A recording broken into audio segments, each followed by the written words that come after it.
Dr. Wessels here. Do you have a few minutes for your sales development? Let's discuss diplomacy.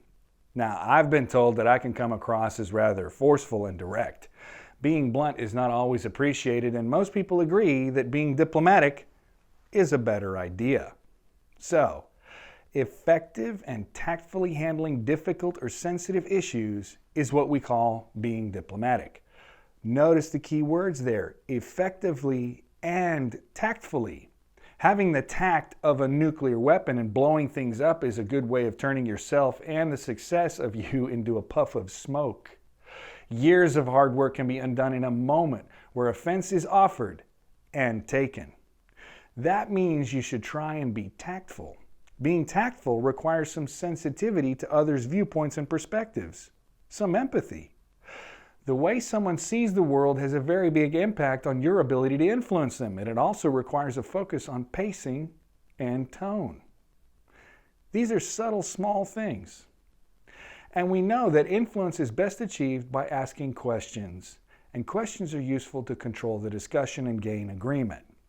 Unless they're talking, people aren't necessarily listening.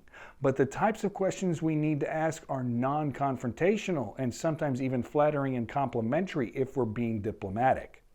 Something like, "You've achieved a lot and that's very impressive to me and my colleagues in this marketplace. Do you mind sharing with me how you've been able to reach this level of success?"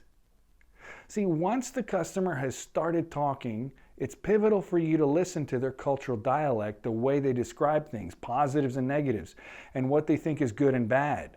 You need to try and adapt to this language after they start talking. And for example, some organizations bristle at the term customer because their corporate culture emphasizes a customer focus and customer orientation. They signal this by using client or guest or even member if there's shared ownership in orientation. Similarly, in a culture that emphasizes employee tenure and longevity, employees are typically not called employees. They're team members or associates or even valued colleagues.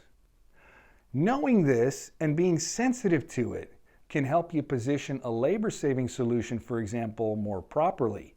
It would be a serious error to talk about reducing headcount in an organization that calls everyone a valued colleague. The tactful approach would be to talk about frustration, low-value tasks, and improving the work environment through efficiency when you're discussing labor savings.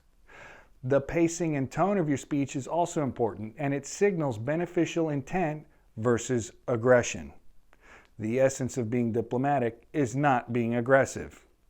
Some organizations have a very conservative culture. Especially here, they'll display this in their posture, the manners of people who introduce themselves, how they interject and add on to colleagues' points during a meeting, for example.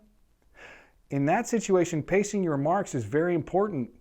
And in conservative organizations, lots of joking and highly expressive gestures and movement will cause some attendees to become uncomfortable. When dealing with conflict, the same rules apply, just in a different orientation. You need to be calm and smoothing.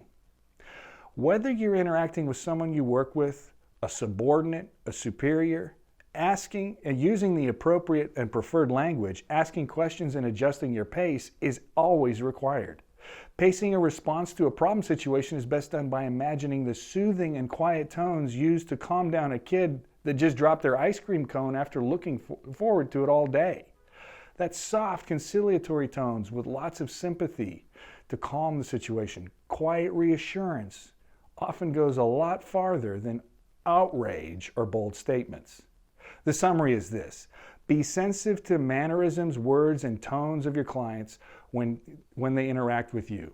You want to signal that you are like them by adopting many of their social norms when you interact with them. No loud noises and no sudden movements.